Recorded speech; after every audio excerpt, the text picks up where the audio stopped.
Worshipful Company of Barbers by Mick Draine. The barber shaves all those and only those who do not shave themselves. So who shaves the barber? The barber paradox. The second oldest profession in the world, the barber or barber surgeons as we were once known. For thousands of years our lineage dates back, carved in stone, hieroglyphics, blades cutting hair, curing eels. Isn't that right, brother? I had to close after they came in on Saturday. It was a sign if ever I saw one. An intervention. A gift, brother. A gift. The pole was not in operation for the first time on a Saturday since.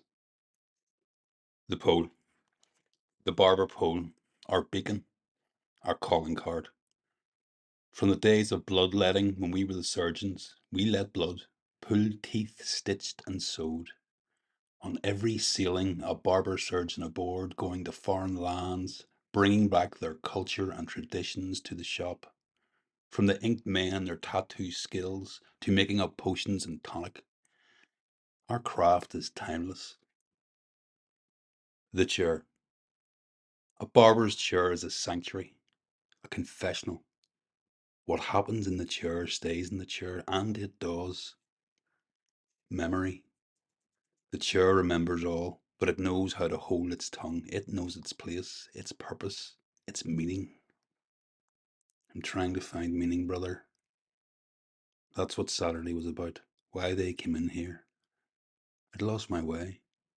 Stopped looking for meaning. So, does the barber shave himself, brother? That's the question, the conundrum, the paradox. The barber shaves those and only those who cannot shave themselves. So, if he shaves himself, is he not a barber? One for the head, eh? The head. Each hair linked into our neurological system, not just on the scalp, all over the body. At the end of every hair, a muscle. That's what creates the goosebumps. When the frequency changes, those muscles react. I haven't spoken to you from Saturday, brother. I know why. You know why. The gift. The gift that walked in here on the morning of Saturday. A sign, a signal, an opportunity that I grasped with both hands.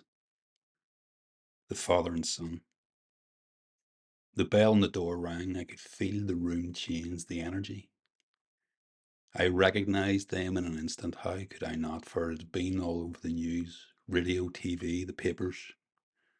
They walked in, both still in shock. I could see it in their eyes, on their skin, in their hair. The funeral was to be Monday. No doubt this was the first time they had ventured out. The new year. What a way to start. Not that they needed a cut, their hair only done a few weeks before for the festive season. The tidy up was all. But they needed the time, in the chair, to catch their breath. I nodded. The boy went first. He chose your chair, brother, or your chair chose him. I knew I was to be my best work, my skills, my craft was to come to the fore. I say mine, through me, I just the vessel. He sits, the boy. I put the taper cloth around his neck. There must be no stray hairs allowed to sit once he goes, no itch, not from here, not from this shop. Cloak on, chair raised, comb out and through the hair, looking for the cut to reveal itself. I glance at his father in the mirror to see if he's to give instruction. He nods to the boy, and rightly so. It is the boy's crown, for him to decide. Instructs me. I begin. There is no talk. This is not what he is here for. We both understand this. The silence is what is wanted as he sits and looks at himself in the mirror, looks at himself for the first time in the eyes. The realization that this is the first cut without his brother. Things will never be the same again. All he has known is gone forever, a different life. He is sitting upright as I go about my work. tonic on the hair, evenly spread throughout. All toxins will be broken down. The shears, the blades I yield, with all the skill and craft I can muster. Centuries of secrets handed down through years, decades for moments such as these. I work with care, there can be no showboating with tools, no theatrics. Clipper to lose the excess weight, scissors over comb to blend, blades down, talc, brush the neck, the face, cloak off, mirror to show the neckline. He gives the nod. The father chooses your chair. The process is repeated. I, working from my core, my center, I am aligned. A shave. I recline the chair. His face has not seen the blade from his previous reality. This growth only knows horror. The hot towel. Center around the chin and wrap over both eyes, foreheads and cheek. A gap for the nose and mouth. Heat. It will all start to come back to him. The feeling that something wasn't right. The phone call. The dash for the car keys. Driving, no, racing at speed as he approaches the house. I get my bowl. A few drops of oil, my own blend. Shaving cream mix. And I begin the process of swirling the shaving brush in a clockwise motion at speed to create foam. The sight of the ambulance as he nears, those blue lights raising his heartbeat, the knot in his stomach tightens. Remove the towel. Cool air hits his face, the steam rises, the skin now warm, the hair softened. Shaving brush in my right hand, I apply the mixture again in a clockwise motion, starting at the top of the cheek, down round the jawline. His eyes remain closed. Car stopped. Door open. A sound like no other. That feeling that everything has changed forever. Through the door, up the stairs, many people, police, paramedics. It is not lost on me, the feeling that will rise once I work on the neck. This is the area his son chose. This was his method.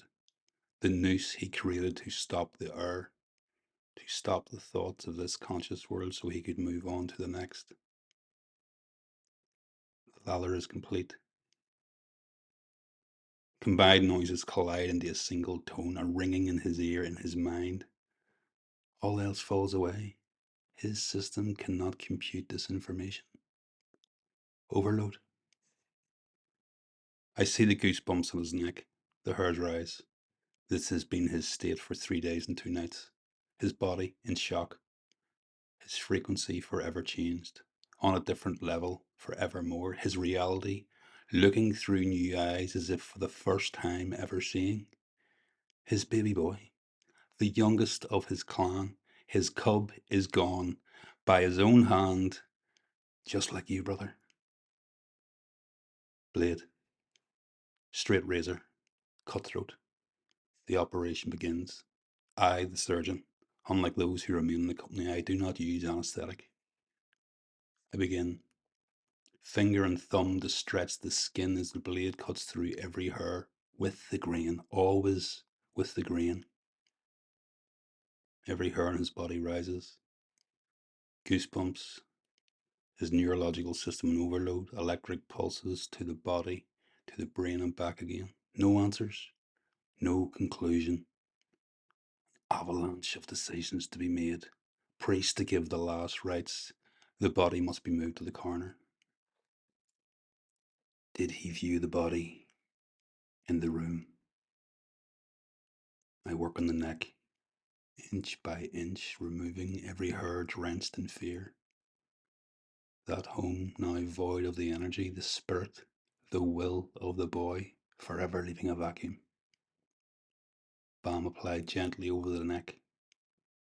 Only tissue and blood separates my hand from the tongue, the deadliest of weapons. I remove the cloak. On his shoes I see her. This will not do. I take a brush and get on my knees. Brush the hair from his shoes onto the floor, both feet. I am here to serve. Seat forward. He sees his reflection in the mirror. A look at the man he used to be stares back at him. He stands and goes for his wallet. Please, I say, and I place my hand on his arm. His eyes thank me. He extends his hand. We shake. The boy extends his hand. The boy. I extend my own. He looks at me and I at him. We understand. Something between us that we share. This is no boy. He has become a man, forced to enter a mind space that many never have to go to in a lifetime. He is there now at 13. The bell rings, door closes. I turn the sign to shut and lock the door. Brush up the hair, the last of it that will ever have unchanged. Its DNA altered from this generation to the next. I didn't view your body in the room on that day. I was afraid. I was offered. I did not know what to do. Don't, they said, don't. You don't want to. I listened. I was wrong. I'm sorry. You there in your room, on the floor, lifeless, alone. I left you there. I could have went in and held you, tried to feel any warmth that was left. I did not. I hid down the stairs with the others. They closed the curtains in the front room and closed the door of the room so that we would not see. I could hear them bringing you down the stairs, and I knew I had to face it. To see you brought from the house. I ran out the front door to see the ambulance. Ambulance. A van. A black van. They brought you out in a body bag, a black bag, and placed you in a black van. I watched. The doors closed. They drove you away. I should have held you in your room. I did not. I thought about it myself, brother, of letting go. Many times in that first year without you, and each time I realized this is how you must have felt in that very moment. This is why you did what you did. I deserve the pain. I've told myself I deserve to feel like this, and I will go on feeling like this for as long as it takes. You were afraid to live. I see that now. Why did I not see that then? A crime, legally speaking, to take your life, as the body does not belong to you but to the state. Dates back hundreds of years when people tried to sell parts of themselves for money. Our bodies belong to the state. So what do we own if not these vessels? Our will, spirit, soul, conscience, our demons. These we own, we feed, we must take responsibility for. They say you can't blame yourself. It's not your fault. You're not responsible. When no one is responsible, everyone is responsible. And we are. I knew they would come on Saturday after the Father and the Son. I knew they would come as they have done before, each time stronger, louder with might. My depressions, my demons. From a gentle thought that's creeped in during the day to them bursting down the door after dusk to announce, I am here. I am with you. There is nothing you can do, as they kick me around the room. This time, I was ready. I went home, blocked out the noise, and invited them in. Come in, sit down. You're very welcome. Kettle's on. Let's do this. And they did one by one, each tempting me to put out this fire. Drink, eat, smoke, take some form of drug, medical or otherwise, take something, anything. I refrained. What am I feeding? What am I feeding with each drink, with each inhalation? What am I feeding? My tongue trying to vocalize my insanities and bring them to life. What am I feeding? My personalities, my demons, my spirits, all wanting to be fed to strengthen their voice. You are welcome. All of you are welcome here whenever you so choose.